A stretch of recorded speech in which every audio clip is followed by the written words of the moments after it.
Muy buenas tardes a todos. Le damos la bienvenida a nuestro programa del Café al Derecho. En el día de hoy, como todas las ocasiones, tenemos un invitado muy especial, en este caso, el abogado Milton, ¿me recuerda su apellido? Perdón, Milton Peláez, sí señor. Aquí lo Peláez tenemos. Parra. Parra, es perfecto. Milton Peláez Parra. Entonces, bienvenido a nuestro programa, abogado Milton. Gracias por aceptar nuestra invitación en el día de hoy. Bueno, antes de comenzar, yo quiero contarle a los televidentes que él es un abogado eh, egresado de la Universidad Cooperativa de Colombia, especialista en Derecho Penal y Criminología de la Universidad Libre. Adicional, es especialista en Derecho Médico de la Pontificia Javeriana. Pero en este caso nos vamos a enfatizar en la especialidad de Derecho Penal. ¿Cómo está, abogado? Muy buenas tardes. Buenas tardes, ¿cómo estás? Muchas gracias por tu invitación. Aquí estamos prestos a resolver las dudas o inquietudes que tengas. Bueno, abogado. Y aparte de eso, eres docente de la Universidad Unisan Gil, ¿no, profe? Sí, Excelente señor, labor. así es. Llevo ya 5 años como docente dictando cátedras en la rama del derecho para los alumnos que están en la Unisangil. Ay, qué bueno, profe, te felicito. Bueno, entonces arranquemos, profe. Una de las preguntas que queremos que les compartas aquí con los televidentes es, ¿cuáles son las funciones de un abogado penalista? Bueno, mira, la principal función del abogado penalista es defender los intereses de una persona que está siendo procesado por un eventual delito. Si bien es cierto, lo principal sería defenderlo eh, o encauzar la defensa a demostrar su no culpabilidad. También podemos encauzar la defensa cuando vemos que si es culpable esta persona, pues en que la pena sea eh, lo menor castigable para nuestro procesado, lo más benévola para él, ¿cierto? Asimismo, los abogados penalistas, pues también ejercemos como abogados defensores de víctimas, entonces llevamos o miramos mejor que las víctimas dentro de un proceso penal estén bien representadas y se les respeten sus derechos fundamentales. Ah, ok, profe, muchas gracias por su respuesta. ¿Usted nos podría comentar en qué entidades gubernamentales puede ejercer un abogado penalista a nuestros televidentes? Claro, muchísimas. Mira, lo que pasa es que el derecho penal está en todo nuestro ámbito como sociedad, ¿cierto? Entonces, entidades gubernamentales, bueno, empezando por la Fiscalía General de la Nación, los abogados penalistas o ser funcionario de la Fiscalía General, pues tienen que ser un abogado que sepa de derecho penal, ¿cierto? Asimismo, en la Procuraduría, los procesos penales siempre tienen un procurador que vela por las garantías y derechos fundamentales de partes. También pueden trabajar en la Contraloría, eh, en la Defensoría del Pueblo y también en la rama judicial como jueces de la República. Ah, ok, perfecto. Tienen un amplio rama para ejercer su Es trabajo. correcto. Sí, señor. Bueno, profe, ¿usted nos podría contar de algún caso que le haya impactado en toda su carrera? Sí, mira, tal vez hace unos 4 años tuve un caso de un homicidio agravado. Pero el caso es especial porque la persona que realizó la conducta punible, que realizó el homicidio, era una persona que sufría una enfermedad que se llama esquizofrenia paranoide. Lamentablemente esta persona fue pensionado del ejército, adquirió esa enfermedad en el ejército. En el ejército lo operaron, pero lamentablemente, como sucede en todas las EPS de este país, pues no le dieron los medicamentos a tiempo. El hombre llevaba más o menos 3 meses sin recibir medicamentos. Además de eso, pues se fue ese día a un entierro de un familiar. Cuando llegó del entierro, se puso a tomar cerveza con un primo y él me dice que recuerda cuando el primo se levantó al baño y, y él levantó su cabeza, vio que el primo estaba, un momento, estaba discutiendo con el dueño de la tienda y hasta ahí se acuerdan. Posteriormente, cuando entra así nuevamente, pues tiene un hacha en la mano y le ha pegado más o menos 10 hachazos al dueño de la tienda en la cabeza. Obviamente, pues se produjo la muerte de esta persona. Eh, y el caso me marcó mucho porque cuando yo tomé el caso a esta persona ya lo iban a condenar. Le iban a poner una pena muy alta por un homicidio agravado. Cuando yo tomé el caso, logré interponer una nulidad. Eso subió hasta la corte. Duramos más o menos un año y medio en esa pelea y logré introducir un peritazgo de un psiquiatra que me certificaba a mí que esta persona tenía una enfermedad mental. Y con eso, pues, a ver, les explico un poco. Las personas que tienen trastornos mentales en Colombia los denominamos inimputables. Inimputables no reciben una pena que está en el Código Penal, sino reciben una medida de seguridad, la cual tiene otros fines, como es proteger al inimputable y curarlo. ¿Por qué? Pues porque están enfermos, ¿cierto? Entonces estas personas, y más los de trastorno mental, pues no se van para una cárcel, sino se van para un centro psiquiátrico. Y entonces logramos que después tal vez de unos 3 años y medio, que esta persona se fuera para un centro psiquiátrico y allá se lograra recuperar.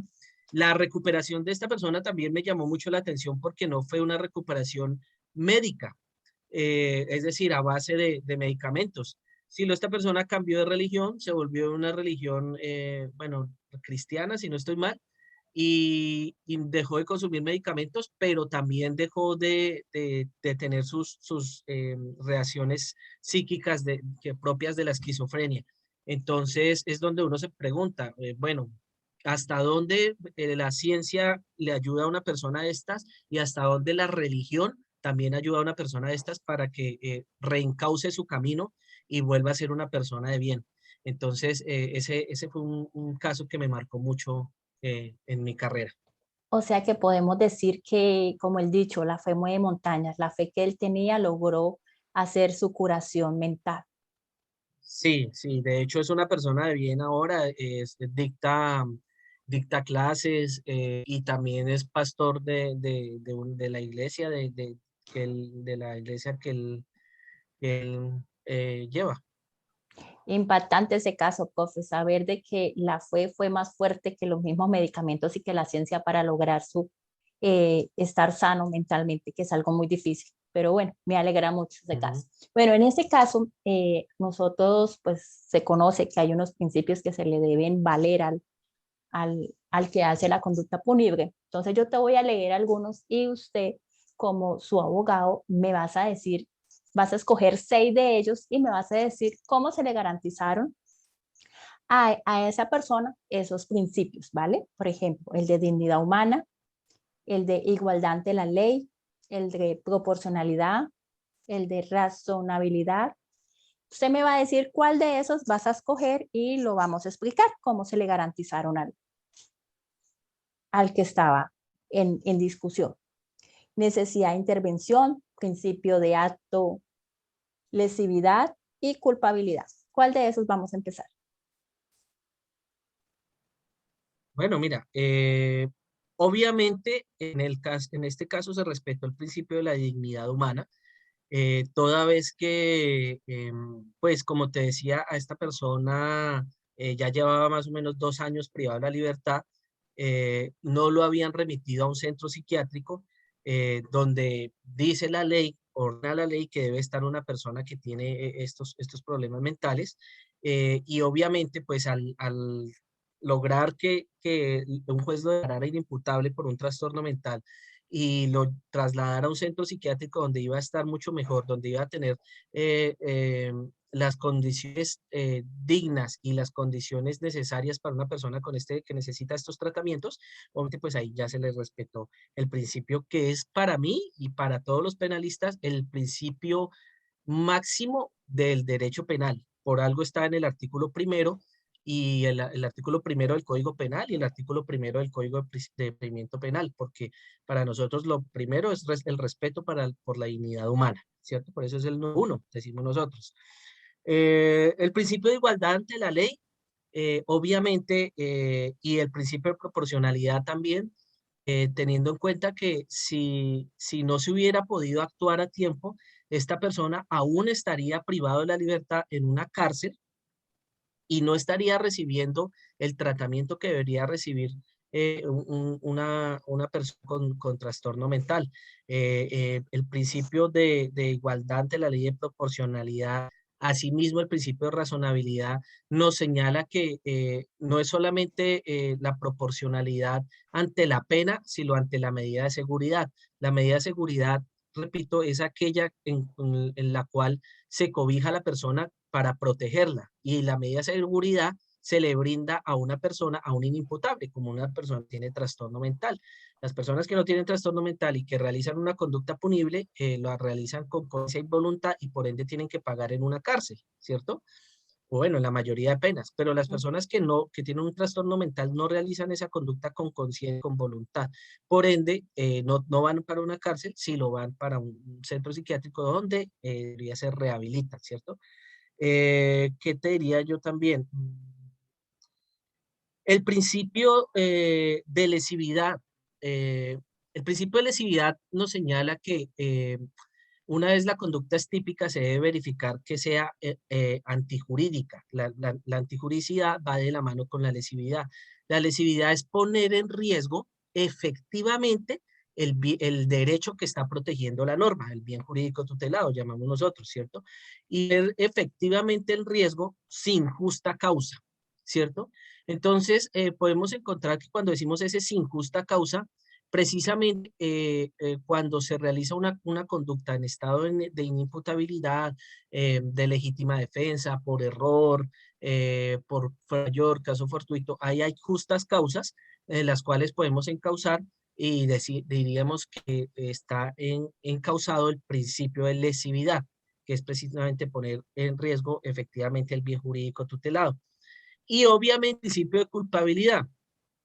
El principio de culpabilidad pues nos señala que la persona responde tanto por lo que, o mejor, responde por lo que hace, el principio de acto, ¿cierto? Entonces, obviamente, aquí en la culpabilidad también verificamos que la persona responde por lo que hace siempre y cuando lo haya hecho con conciencia y voluntad, es lo que llamamos dolosamente. En este caso, no lo realizó con dolo, sí lo realizó bajo el estado de inimputabilidad, de trastorno mental, y por ende esta persona no es realizó una conducta típica y jurídica, pero no culpable.